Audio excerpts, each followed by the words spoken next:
Let's go.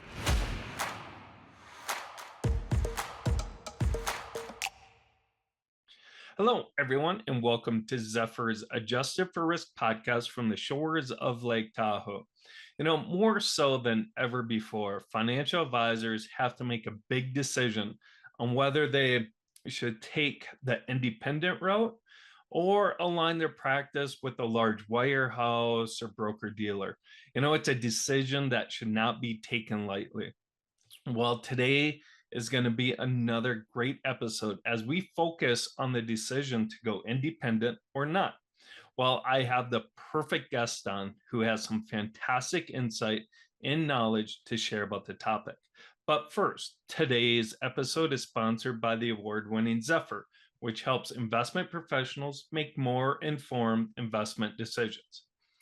I'd like to give a very warm welcome to Verne Marble.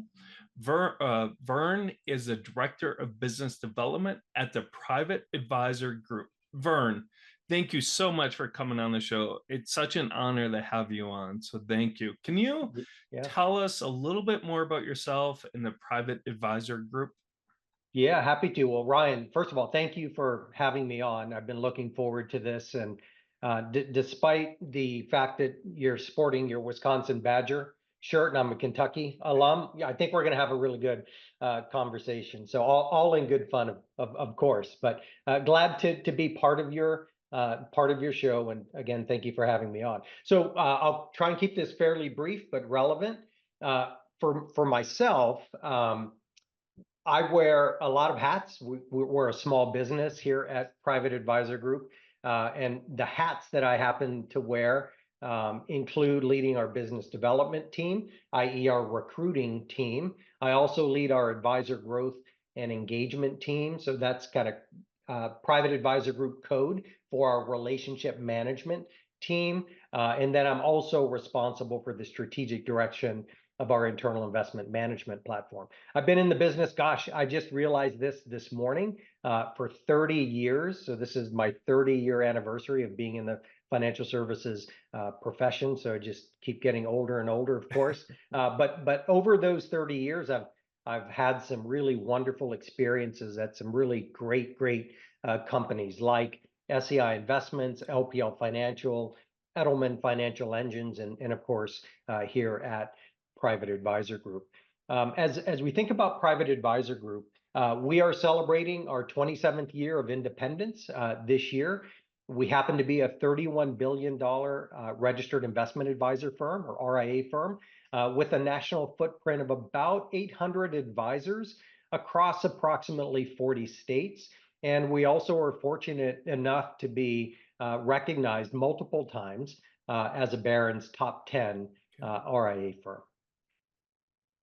Fantastic. Thank you, Vern. We could probably just continue this conversation about the Wisconsin-Kentucky rivalry and the great win Wisconsin had in 2015 to go to You the don't want national me tearing championship up game. on But your we'll show. we'll So let's push not that do that. aside and we'll talk about that later. Right. More important things to talk about. That's right. Vern, it's so great that you're on because you have such great experience in this industry from different firms, like you said. So you have great experience to share. And it seems like more and more advisors are deciding to go independent, more so than ever before. What are some of the driving forces behind this shift to independence? Yeah, well, I think there are definitely some themes, but I think the biggest theme over, the course of my career, and especially at working at a large independent broker dealer like LPL, or Mhm. now here at a truly independent firm, that Private Advisor Group, that I think the number one thing is just this sense of entrepreneurship. Oh, So there are some advisors, right, that simply they want to have more autonomy to run their own business and their own enterprise versus working for a global bank or a captive wealth mhm. management firm. So I think that sense of entrepreneurship and wanting to be a business owner is key in making that shift to independence. Because if you just want to be a practitioner, right, if you want to practice the art and science and be in the profession of wealth management and financial planning and be a technician, You can do that at a lot of really good firms and be an employee and serve clients really, really well. But I think when you want to marry that skill, right, and that sort of service mindset of helping families and individuals and organizations and companies, everything that financial advisors do, if you want to marry that up then with business ownership, that's really when you have to start thinking about being independent. I think that the second thing is economics. So advisors generally want to retain more or all of the revenue that they generate from sourcing and managing client relationships. So typically, when advisors consider moving from wherever they are, assuming if it's a captive type of firm, to an independent firm, economics generally will play a role. I would say it shouldn't be the primary role, but it does play a role in the consideration set.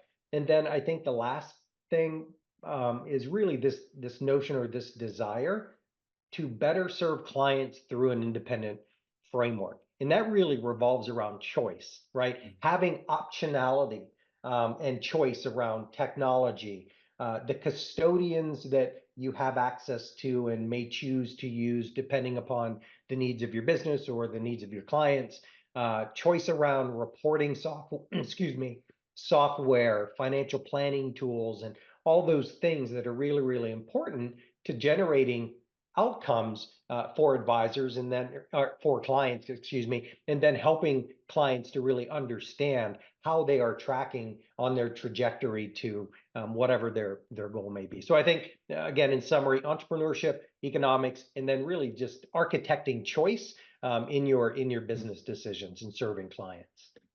That's interesting you brought those up. When I asked that question, I thought maybe the number one was going to be technology or the infrastructure. And I love that you brought up those other points. When I was in the industry back, aging myself too, 20 years ago, we were advisors to plan sponsors, and we were with the regional firm Piper Jaffray. Mm. Well, Piper Yep. Jaffray sold their private client group to UBS. We did a lot of our own research and reporting and stuff like that within our group. UBS locked us down. And at that point, we were like, well, we can't do our business at UBS. And we thought about going independent, but there just wasn't that infrastructure, right? The Yep. technology wasn't available 20 years ago. So we ended up going with RBC. That group is still with RBC, and I think they love that decision. But now there's just so much more, that infrastructure, like you said, and the different options technology has allowed people to make that decision.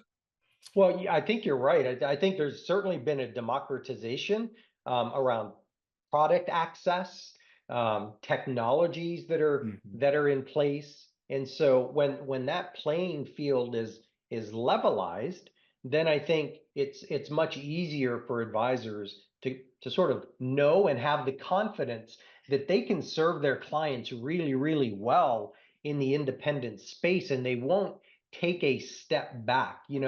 20, 25 years ago, a big stumbling block for many advisors was, hey, if I'm moving from, name the big global bank, right? Wirehouse, for example, and, Mhm. and an advisor is parked there and they want to move to an independent structure, they were really concerned about, well, gosh, my clients are not, they know the name and brand of the firm that I'm with today.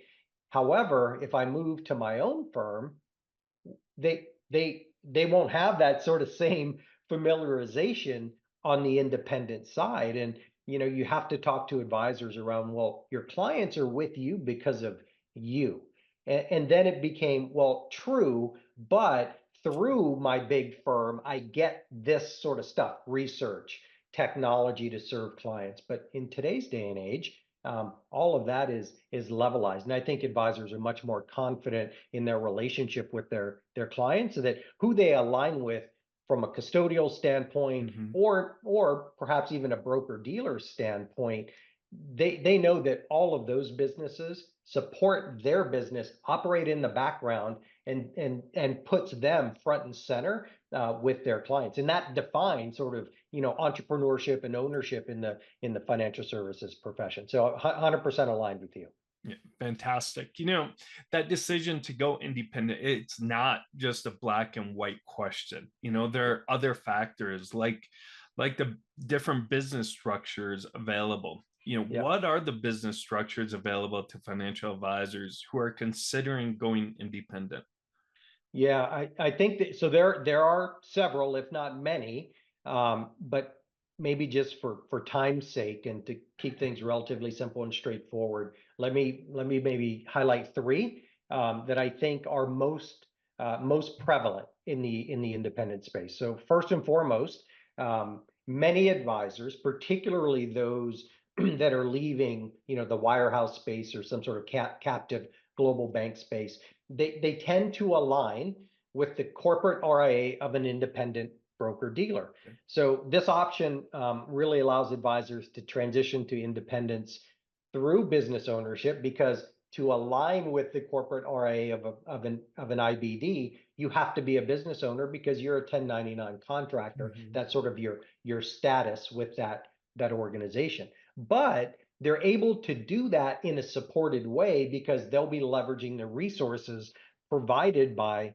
that independent broker dealer. So I think it's a nice landing spot for many advisors who typically are going to have a mix of commissionable or brokerage Mhm. business plus the fee-based advisory business. So they're going to need a broker dealer anyway. The large independent broker dealers that are out there today, or they all do, I think, a really exceptional job of marrying up technology and support services, product access, and all sort of that good stuff to help advisors serve their clients. And there's always a however. However, the trade-off with that model is that you're generally limited to that IBD or that independent broker dealers in approved custodial platform, and you're limited to their product offering and their technology platform as well. So it does come with independence and Mhm. support, but there are some limitations. So that's maybe the first structure I would mention. Now there's all at the other end of the spectrum. So maybe I'll start at two ends of the spectrum, Yeah. right? So to the extreme left, let's talk about aligning with the corporate RA. I just did that.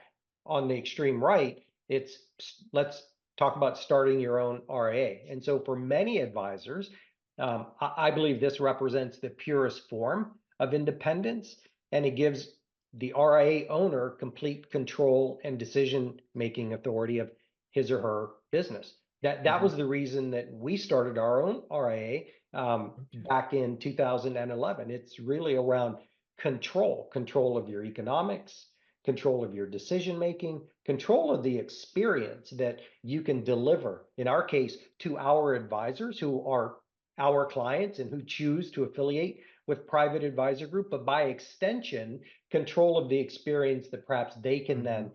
pass through to their clients. Again, there is a however, and the however is because this option does entail running and managing a regulated entity, either by the state or the SEC. You do assume more responsibility, Mhm. risk, and cost to ensure that you're compliant with either of those regulatory bodies. And then maybe a bridge to that, right? So in the middle is something that I refer to and I think our industry refers to as sort of the tuck-in model. So Okay. some advisors choose to tuck in with an established independent RIA firm. And in this model, an advisor affiliates as an investment advisor representative of an established RIA, like a private advisor group, and they benefit by being able to operate independently without taking on those risks that I just mentioned before. What I tell prospective advisors oftentimes is that when you tuck in with an established RIA, it essentially allows you to somewhat operate, with this premise. You can act, look, and feel like an RIA without taking on the requisite risk Mhm. and cost of actually running a regulated entity. So many RIAs, including ourselves, allow advisors to operate under their own brand, build their own tech stack, Okay. provide access to multiple custodians, as well as a broad landscape of investment platforms and options, right? Now, the other aspect of this model is that advisors immediately get the benefit of size and scale of that parent RIA, and they can tap into additional resources such as dedicated service teams, succession and liquidity options, and then expertise of the home office staff and old guys like me to assist with growth strategies and things like that. The counter to that is, when you start your own RIA, if I go back to that example, oftentimes advisors, what they're going to operate independently for sure, but they're constrained by their size because they don't automatically get size and scale to develop multiple custodian relationships at once. They can get one, right, but they can't get two or three. So Yeah. they are self-limiting by their size. Over time, if they're in growth mode, that'll take care of itself. But the tuck-in model, automatically, I think that's sort of an adjacent benefit. Automatically, you get the benefit of size and scale of the firm that you're associating with. Fantastic. Let's focus on this tuck-in model Mhm. that you just talked about. What are some questions a financial advisor should ask an RIA firm or maybe multiple RIA firms when they're doing that due diligence process of trying to decide what firm should they tuck into? What are some questions? Yeah, well, of course, there's always the basic blocking and tackling. Like, hey, what custodians do you have in place? Do Okay. do you have the one that I'm using, for example, making a transition much more easier versus having to sort of lift and shift your clients from one custodian to another through the ACAP process. So, things like what custodians are you using? What payout structure? Like, what's the economic benefit to me, operations and service support, like all the usual things to support the running of the practice or the business. Now, so that's sort of table stakes, right? Yeah. Now, the other deeper level is how will I be or not constrained, right? So what constraints exist or maybe don't? For example, am I able to maintain my own brand identity or do I have to adopt yours? Are there certain technologies that I have to use, or can I use essentially whatever tool that I want? Understanding, of course, that there's probably an approved list and Hmm. it's not just the wild, wild west, and I can go use whatever I want. But, do I have a range of options? I guess is maybe the best way for me to put it. Hmm. Are there a range of options for me to consider when architecting my technology? So, for example, on the financial planning side, do I have the ability to use a Money Guide Pro or an e-money? Like, do I have choice? And going back to Hmm. what I said earlier. So, are there certain technologies that must be used, or do I have flexibility? Same thing around managing client access. Do I have the flexibility to manage my client assets? Again, understanding I have to follow the Yeah. policies and procedures of the RA firm and do it in a compliant way. But do I have the ability to manage client assets in the way that best aligns with my investment process and philosophy and also meets my client needs? And for some clients, or for some, excuse me, some advisors, that means they serve in a rep as PM Yeah. capacity. So they're managing in a hands-on way client assets. Some advisors may choose to outsource to third-party asset managers or different types of platform providers. But at the end of the day, again, do they have choice and optionality? And then I think the third key question is just general transition support. Okay. So, how will the firm support the onboarding and transition of the advisor and the advisor's team, as well as the clients? Because the one thing that we do know is that transitions are disruptive, and at the end of the day, we want to smooth out Hmm. that transition process to make it as least disruptive as possible. Because the other thing is, fear of a transition, generally in my experience, has been the number one reason advisors Hmm. do not make a move. And it could be from captive to independent, or it could be if they're already independent and they're looking for a different model or a different support partner, making that move within the independent space. So I think focusing in on transition support is a really key sort of due diligence item. Fantastic. Such great insight there, Vern. You brought up choice and Mm. optionality. I think that's so important. We talk a lot here at Zephyr, and I've done a lot of content about personalization. And investors and financial advisors, their clients are demanding personalization, control, choice. And it's just that open architecture that I feel financial advisors have to be able to offer their investors, in order to enhance that client experience, especially on the investment management side. They want flexibility, they want transparency, and they want choice or Mhm. personalization. So I'm really glad you brought that up because it is important, and that's what we're seeing here too. Yeah, 100%. So let's take a step back and take a look at the bigger picture Mhm. again.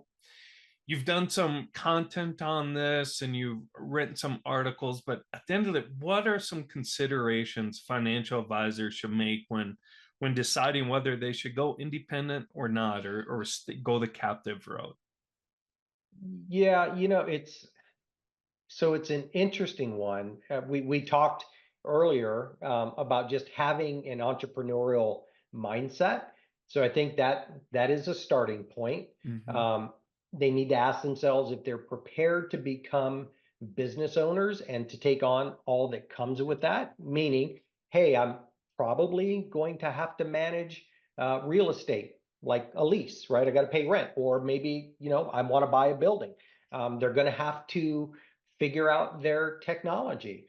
They potentially will have to manage people and vendors, right? And then I think they really also have to consider what are the pain points that I'm experiencing, and can those be solved by going independent? So those I think are some, I'll call it three important things to consider. And if I look at maybe some other pieces of advice to advisors who are looking to go independent, Hmm. number one, like, have a plan. And we talk a lot around here about key decision making criteria. And if you're going to evaluate something as important as leaving your current firm, willingly disrupting your business and potentially introducing a little bit of disruption into your clients' lives, Hmm. you really have to think that through. And number one, you have to identify why you're making that move or contemplating that decision. And there's likely multiple layers. And that's what we would refer to as our key decision making criteria. And then really know that every firm you talk to will have pros and cons. And it's likely that you're not going to find the perfect fit. And the trick is to find the one that has the best alignment against that key decision making criteria. So it's just an accountability measure, right? How are you keeping yourself honest to what your Hmm. pain points potentially are and how those will be solved? I can't tell you the number of times that I've talked to advisors who have said, these are my reasons for considering making a move. And then only to see them change change in midstream because of something like money, for example. Hmm. Because there are firms, right, in this business, there are firms that will pay what the industry refers to as transition assistance money to help you to move to their firm, right? And oftentimes, and we talk a lot about this too, those numbers are pretty substantial. And we say, well, you can't unsee that number. And so and generally these are independent broker dealers that are making these sort of payouts. So generally what happens is when an advisor gets that offer from the independent broker dealer to join their corporate RIA, and going back to sort of that model that we talked about earlier, it's a really healthy number. And sometimes that causes advisors to compromise on the key decision making criteria that they identified is really really important. And actually when they take that offer, they're actually not solving any of their problems. They're getting a bigger bank account, but they're actually not really solving the problems that caused them to look in the first place. So oftentimes we see some of that. So my counsel to advisors is, look, I know those are really big numbers, but you have to stay like aligned on what Mhm. your key decision making criteria are. And then lastly, just accept that moving to independence or any transition in general, and I've said this, multiple times on this podcast so far, it's going to be disruptive. It just will be. So acknowledge that, right? And ensure that the firm you're transitioning to can properly support you, but you have to hold up your end of the bargain by following their guidance and timeline. Again, in my experience, and we've got just an outstanding transitions and onboarding team, and they take a lot of effort, right? Painstaking effort to prepare advisors to develop a 6 to 8 week sort of preparation timeline until that point where they resign from their former firm and then get registered with us. And the best transitions are the ones in which advisors were absolutely locked in during that preparation phase, right? They're engaging with us, they're showing up to our weekly calls, they're following the plan to minimize the amount of stress and disruption post transition. So you're doing a lot of this work up front, and we're making you really uncomfortable up front, but it's really to speed up the process on the back end once you do decide to make that transition. So maybe gave you a little bit more than you were looking for, but thought it was probably relevant to the topic.